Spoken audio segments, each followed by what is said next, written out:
Today's topic, Graham's going to talk about continual service improvement, one bit at a time, and really what this is, the key learning pieces that are going to come out of this are understanding the scope of the life cycle stage of CSI, or Continual Service Improvement, and defining the goals and objectives to achieve within CSI, and identifying and talking about the key success factors for CSI. So with that, Graham, I will throw things over to you. So welcome, and thanks for being part of ThoughtRock Live again today. Great. Thanks, Brad, for the introduction. I'll have to shorten it up for you to make it a bit easier next time. And hello to everyone out there again in ThoughtRock viewing mode. Thanks for tuning in for today's presentation. So as you know, if you've been following ThoughtRock, I've been doing a lot of these different presentations almost every month now. And today I just thought, I kind of pick things here and there which are topical or current with what I'm doing. So this week's topic on continual service improvement, this follows some work I've been doing trying to do pain point analysis type of activities to help people get started with their overall ITIL implementations. And it's just a good little way I've formulated the presentation to give you the real highlight concepts which drive continual improvement, and which give you a focus about why you're doing things. So it's titled Continual Improvement. You'll notice I've left the word service out deliberately because we're not just improving services, we're improving everything. And the main concept that we always follow in the ITSM industry is you have big steps to take, but it's better to do them one small step at a time. So that's why it's titled One Bit at a Time. So we'll stick to the half-hour time limit, and I'll just go to my agenda slide here. So the way I like to start most of these presentations, a quick understanding of some terms and overall goals and objectives of what we're talking about. And then I want to just make sure we all know within the ITIL framework, which is my area of specialty, what we're talking about around continual improvement. And then get into just a couple of the key continual improvement models and a brief discussion of pain value analysis. So with all that information, it's kind of enough to get you thinking about some of the key success factors. Okay. So we'll start off with our first point on the agenda here. So what is continual service improvement? This is taken from an ITIL perspective. So I'll do a few highlights and circles here as I go through. The key word here, the overall purpose is about managing improvements. So it's really two key things from up top here. The overall life cycle stage is just about continually making progress, positive progress, around a series of small improvement projects. They all add up to big steps. The goal is that everything's about alignment and realignment. This is a standard ITIL goal, and it connects over here to the business organization. Right? We're, with an ITIL and ITSM approach, we're always trying to align what we do in IT back to the overall success and goals of the business. So the way we get there is basically three main pieces under the objectives. We need to do some measurements, what you measure and where you start from. We'll tell you what you later on can be trying to improve. We need to know how we're doing, so we have to focus on reporting. And then to do something about it, we have to make improvements. So the three objectives end up becoming, in the next slide I'm going to jump to in a minute, the three main process areas where you can apply some formal standards to help you achieve the top here to manage improvements which help realign back to the business.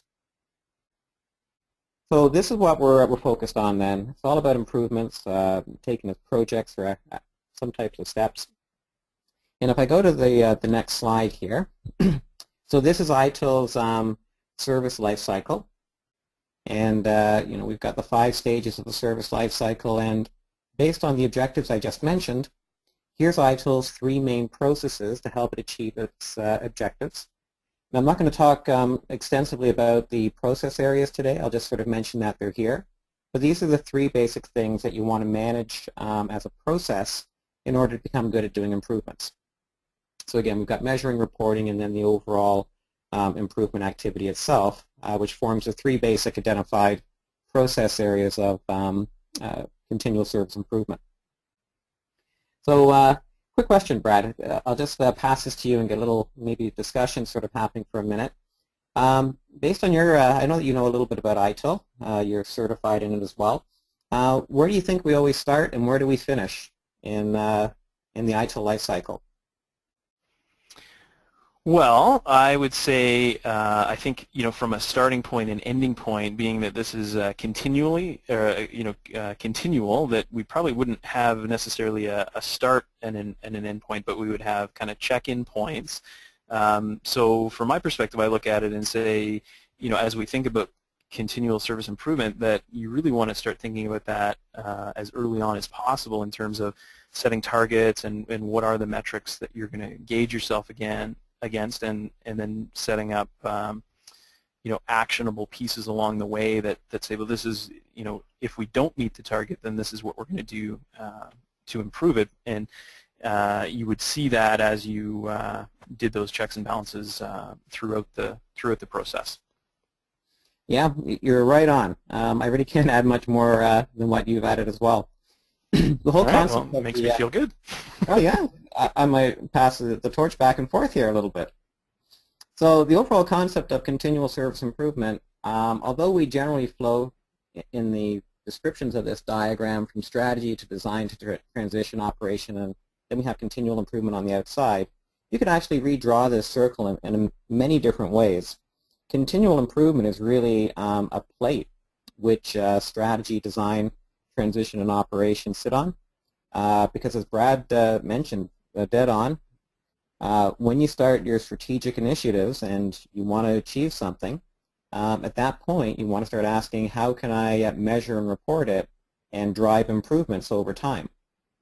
When you move into the actual design activities, you get into transitioning it into operation, all the same questions. Whatever I plan on trying to hit as a target, whatever I plan on doing in my transition time frames, I need to be able to measure and manage it. And of course in operations, operations is the big area where the bulk of our metrics get fed into the reporting system, and then that in turn goes back and justifies our design, and we can roll it up and justify strategy. So continual service improvement, it's not something thought about at the end. I think most people would probably realize that anyway. But this diagram, again, it might look like it comes at the end, but it's not. It's throughout the entire life cycle phase. We need to plan for it from the beginning, but it's only once something is operational that we actually can measure the real data that comes out of it. Okay, so this just gets us up to speed then on the perspective which I'm doing the presentation from, which is ITIL's Continual Improvement. And the last one I want to do here to sort of start us off before we get into some of the key models I want to talk about is going into the scope. So here's my next diagram. So you can see in the scope here I've got four basic pieces I put into this part of the presentation. So we have the business and IT as an organization down in the bottom corner. We have services, technology, and processes.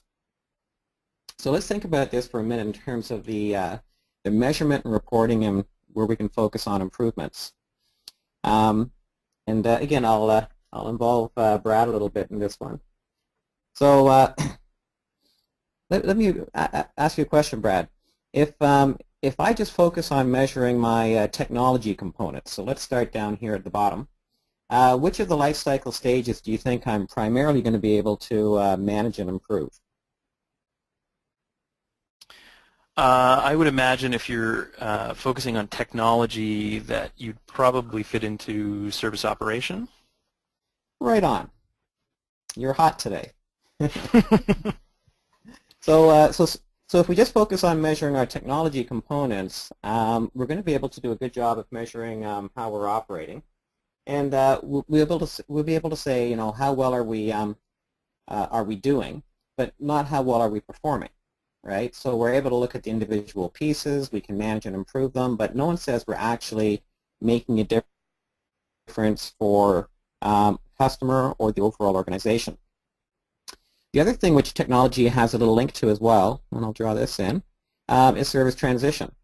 Because within transition, it's where our changes are captured in the service lifecycle.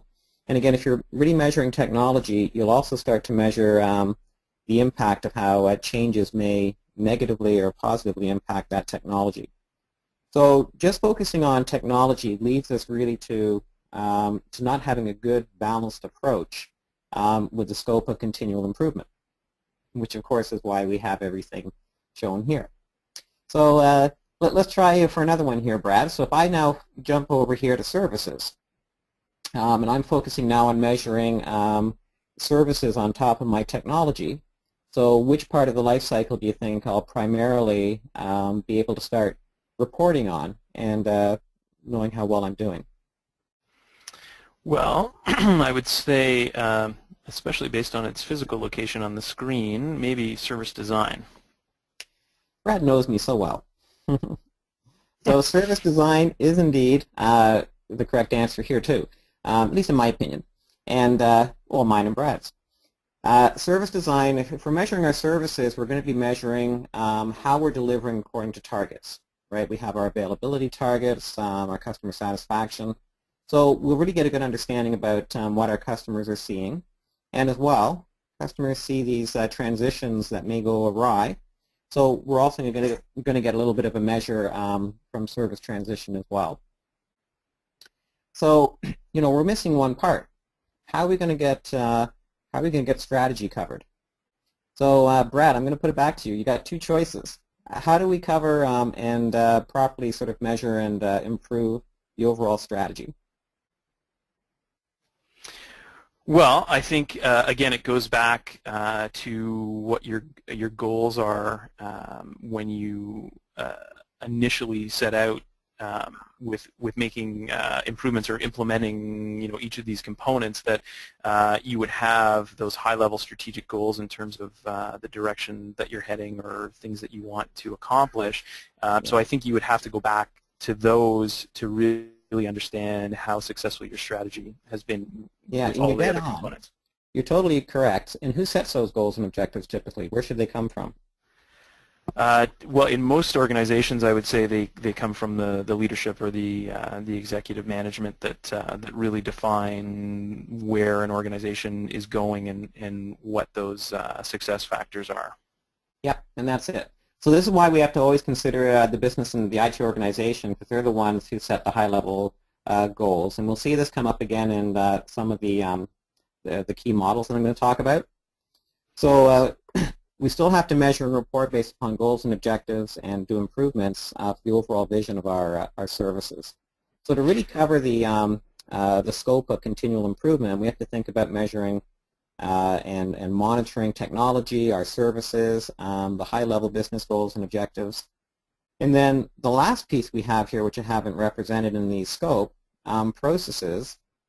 Well, processes are really a measure of the overall life cycle stage and all of the functional and process areas. It glues it all together because as you go through each specific type of process, you can measure all of your changes and how they're happening throughout the organization, all of your incidents in operation and how they connect to your technology. So the process metrics tell me how efficiently I'm managing all of these different pieces and getting towards the goals and objectives. A quick question for you, Graham, on this slide, because I think it raises a good point, and it's specifically, I think, relevant to this conversation, but also relevant to other elements of IT service management when we talk about, collecting information and then analyzing it and then actioning it based on what our original intentions were and so on. So from a scope perspective, how important is it to find that sweet spot of the right amount of information? So don't collect a million pieces of data that we're really not going to be able to successfully action or implement against, and then at the other end of the scale, collecting too little information that it really doesn't give us the the data that lets us improve or make decisions that point us in the right direction. Yeah, actually, I'll actually address that in the next slide because it comes down to a whole bunch of call them improvement and monitoring type of activities, and we get these small little loops out there that are monitoring little pieces. Someone's in charge of that piece, and they need the metrics that are important to them to manage that piece. They need to know how those metrics will then link up to the higher level sort of goals and objectives. So in terms of knowing what to measure, let me get into the next couple of slides because that'll introduce the concept of a key performance indicator and how we drill them down, and then how we can form these small models. So I'll use that as my introduction to the next slide. So how do we go about then trying to achieve across all of the scope here, all of these pieces that we have to do this balanced approach of monitoring, measuring, reporting, and then doing improvements. So the standard way that ITIL, and what I've used as well, they talk about doing using the continual improvement model. So the continual improvement model is not one model that you sit on top of the IT organization. You have a collection of thousands of these smaller models. And so this is the standard diagram that comes out of the ITIL. I'm just trying to get my pointer back here so I can draw on the screen.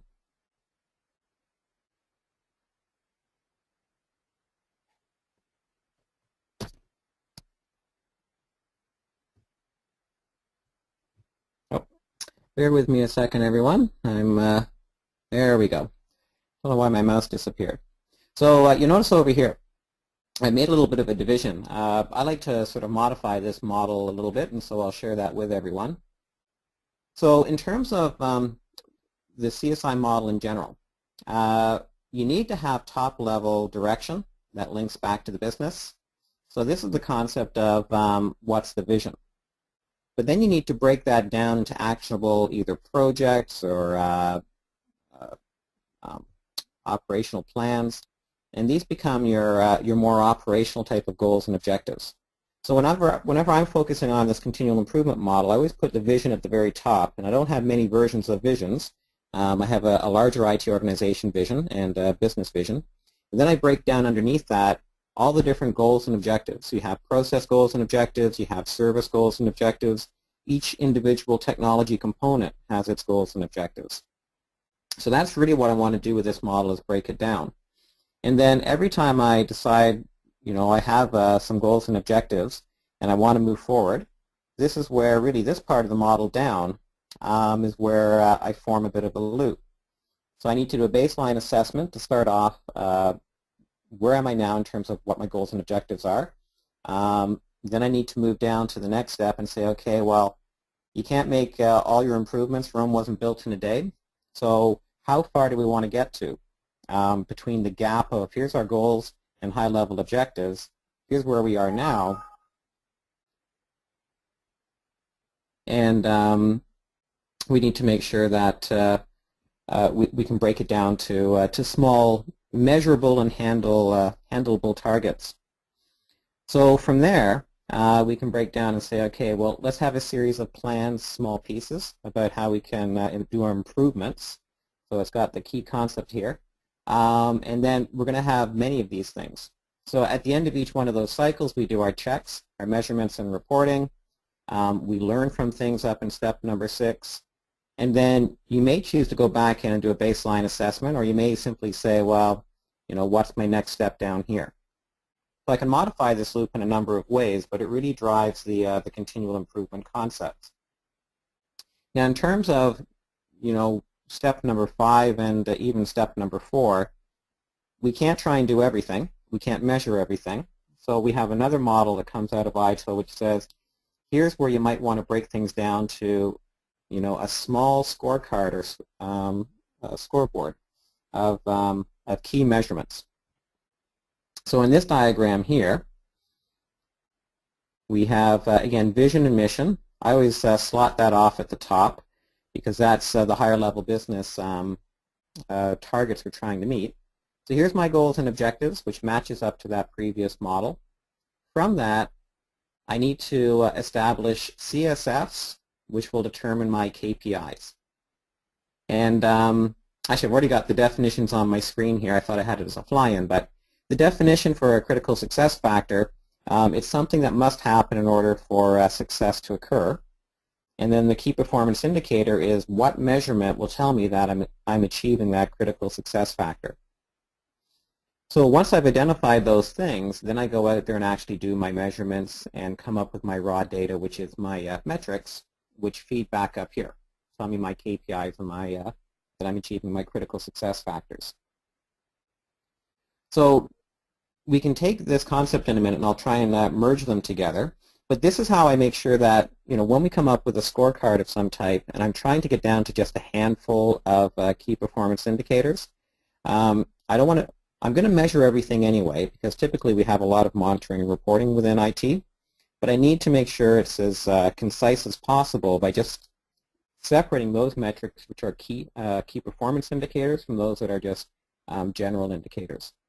So this is the answer to your question, Brad, is that you need to break down, we'll see in a minute, for different phases of your objectives where you have different plans. I'm going to have a set of CSF and KPI indicators that tell me here's what is really important to tell me I'm on track and making my true improvements. So this is where you keep things under control. Now, one other model, which standard model, many people have seen this one, the Deming quality circle, or the Deming concept. This is also a critical piece within the overall CSI model, and it's kind of buried within it. And in a minute, what I'm going to do is bring everything together so we can kind of see how it flows. So in the Deming quality circle, it's just a standard diagram from the books, but it really has a number of things here in common. So I'll just bring these up. So goals and objectives, what the Deming concept is, and it's a very widely adopted concept. You always need to be aligned and integrated to the business, right? So as long as I do my improvements based upon a goal and objective, which in turn links to a higher level vision, I'm achieving business connections and accuracy. The next thing it really focuses on is quick wins. And so what the quick win is, every cycle of the plan, do, check, act steps of the Deming cycle, they should be short and concise. And here's another thing, and they should be fairly short in duration. So a quick win, and in terms of just improvement cycles in general, we want to make these small improvements on a continual basis, but over a short period of time. The other thing the model suggests, and which I strongly recommend as well, is a period of consolidation, which is what this little wedge is here for. So every time you do an improvement, we don't just simply say, great, we were successful, what's next? We stop, we make sure the improvements have actually taken hold, we make a little assessment, maybe adjust some of our plans with some learnings that we've made, and then we move forward. And that's the last piece here. Consolidation, we want to tie together some learnings to make sure that your initial assumptions, I've been on so many projects where no matter how well you plan things out, there's always changes along the way or something you learn along the way. So if you don't formally stop to recognize that, you're going to miss the track on the next couple of iterations of improvement. So let's go to the next slide, or slide 11 here. I'm going to bring these concepts together, and I can do it with these two basic diagrams. Okay, so here again, vision and mission. I'll put that up here at the high level. This again, the business is going to set this, the IT organization, each department, they have the high level business and vision concepts and statements. What we want to do is make sure our goals are aligned back to that higher level vision and mission. So then we say, okay, well now we need to come up with the objectives about, we're trying to make some improvements, we're trying to achieve the goals. So here's where we define our objectives by looking at a baseline assessment of saying, well, where are we now based upon the goals that have been defined, and where do we want to be in terms of a succession of iterations of improvements. And what this will end up doing, this will come up with a set of plans in step 4. So if I take this diagram and do what I was sort of planning, I might end up, I have a certain goal to make improvements in incident management. And I might break that down into 4 successive phases here under my objectives.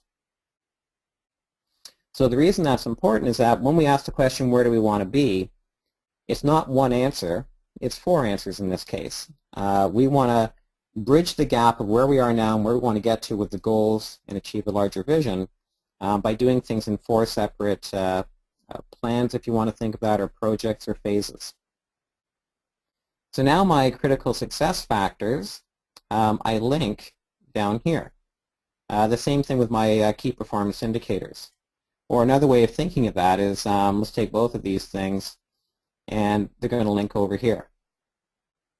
Right? So for each one of these different phases, we're going to have a separate set of critical success factors and key performance indicators. There's also some higher key success factors and indicators linked up to my my objectives. So we think of it as a larger thing. We have overall objectives, critical success factors we have to achieve in the long run, and key performance indicators. And then I break down a different set of that for these different 4 different phases over here of doing my improvement initiatives. So then finally we can actually, if I follow along the Deming concept, so here's where I break out my plans. Then I can actually do my service improvements. Down here I can check. So my measurements and my metrics link here. They go back up and they confirm did we meet our critical success factors and key performance indicators. And then I can make my, my adjustments, or I can take my actions to the next step. And I can either come in here and say, well, let's readjust some of our objectives, or maybe I can just go down here to the next phase. So really, the cycle of improvement based upon a larger goal and initiative is really at the lower part of this model. And if you understand this part of the model, then what you end up having, and this is where quite often we talk about projects versus programs. In a large organization or any organization, you don't just have one initiative happening at any one time. We typically only have one major vision statement that the organization is trying to achieve. IT has its vision statement. We may have some sub-vision statements within certain process areas or service areas. But then we have a whole bunch of different goals and objectives for projects that are trying to achieve that larger vision. And within the objectives, we have a whole bunch of different phases. So it's within those phases that we make our continual improvement. Here's where you keep things small. If you stay down around steps really 3, 4, 5, and 6, this is how we do improvements one step at a time.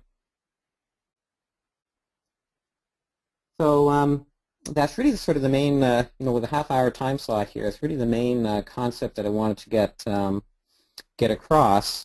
And the last thing, which I'll just wrap up with, so just another couple of minutes and we'll take questions, is that when I go into organizations and they say, well, it's all great, but we're really struggling right here. How do you go ahead and figure out where we are now, and how do you really know with your phased improvements where we want to get to? How do we know our quick wins versus our midterm and long-term wins? So it's typically, and I'll just circle it again, it's typically right here where organizations struggle. And here's where I wrap up the presentation today and just talk about what I've been doing with some other clients and doing it's either called a pain value analysis, or I call it a pain point analysis. It's basically a way of going out there and getting your staff to help you figure out where you are now, because they're the ones who have the hands-on information.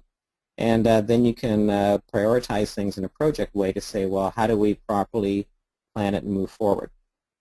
So this is just a brief introduction to this, and I think in my next presentation I'll do more. But this last slide that I have is a key improvement activity to give you those first steps is pain point analysis. So the basic definition, it's either formal or informal. And it's any type of technique used to identify, assess, and prioritize where you need to make improvements.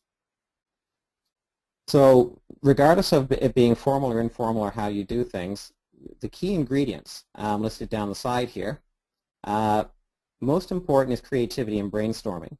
So best done when you do a pain value analysis in a group setting, especially with the right number of stakeholders down here.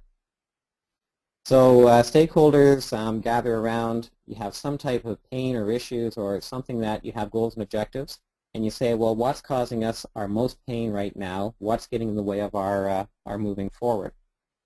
And so out of this, you'll come up with a list of a whole bunch of different pains and blockages. So the next thing you have to kind of do is you have to start prioritizing those things based upon the goals and objectives you're trying to achieve. And then you get down to sort of, it's really kind of a two-phase step here. So the first part of pain value analysis is finding your pains and prioritizing them. And then you have to figure out, well, what am I going to do about them? So it ties back into problem solving, and you have to say, well, why is this happening? And if you don't get the right why, you end up taking different actions.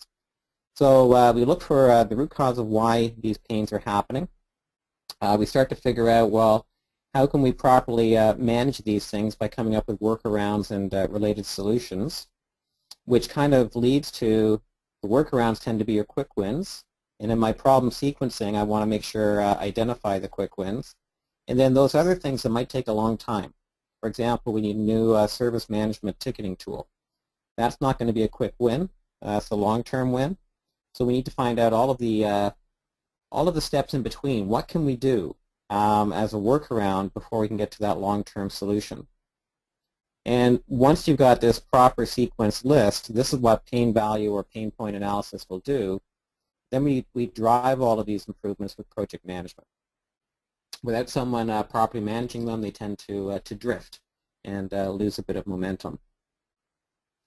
So a little bit past my target time, but that's really all I was going to put out for today's presentation. Think about that continual improvement model and maintain the concepts that Deming promotes around quick wins and short cycles. And think about always driving things down to measure the key performance indicators that are appropriate for each improvement cycle. So my last wrap-up slide here, and then we'll take questions. So in terms of our first point here, target and align your goals and objectives back to a larger vision. So one of the things I was kind of promoting, my own way of handling the CSI model, the visions and objectives are how the top level parts of our organizations or departments have a vision of what they want to achieve. They need to break that down separately into goals and objectives, a whole bunch of a portfolio, if you want, of projects. To help us figure out that, what is it we're exactly going to be doing with our improvements? Well, one of the best ways to figure out the most important things to do first is the pain value analysis, which we just mentioned. So try and solve the and reduce the suffering that you're currently experiencing in certain areas. And then add some problem solving and maintain, again, the concept of Deming and the quick wins. Repeat these cycles over and over again, and that is what continual improvement's all about. Learn from each cycle and keep moving forward. Okay, so that's our presentation for today. Went to 35 minutes, so it's not too bad. Brad, do we have any questions to wrap up? I don't see any questions, so at this point, you've got your, well, we've got our ThoughtRock information up there, as well as, Graham, do you have your information somewhere here that people can contact you if they have questions? If they email thoughtrock.net, info@thoughtrock.net, then that gets through to Okay, me. perfect. Okay, great. So yeah, so if there are any follow-up questions to today's topics, then definitely Graham is available to field some of those. Graham, thanks very much again for your time. It's a lot of stuff to fit into the half-hour segment, but you did a great job and hit on, I think, a lot of the key points. And I think one of the things in general to reinforce what you've been talking about is the whole idea of, if you go back a slide there where you talk about going through the process, learn and repeat. And I think that's really important that you're not going to go through this perfectly every time. The intent is that you will make mistakes, or there's things that aren't going to be done to the degree that you had initially hoped. But I think the more that we can, as you say, learn and repeat, it just accelerates our ability to get further faster. Oh yeah. And again, going back to this diagram with the CSI model, again, it's not one model in an organization. You have thousands of these models out there. It's part of the overall monitor and control loops that are out there. These are your continual improvement loops. So for every phase and every larger set of goals and objectives out there, you have these improvement loops. So that gives you your complex continual improvement models when they all tie together. Very good. Okay, well, thanks again, Graham.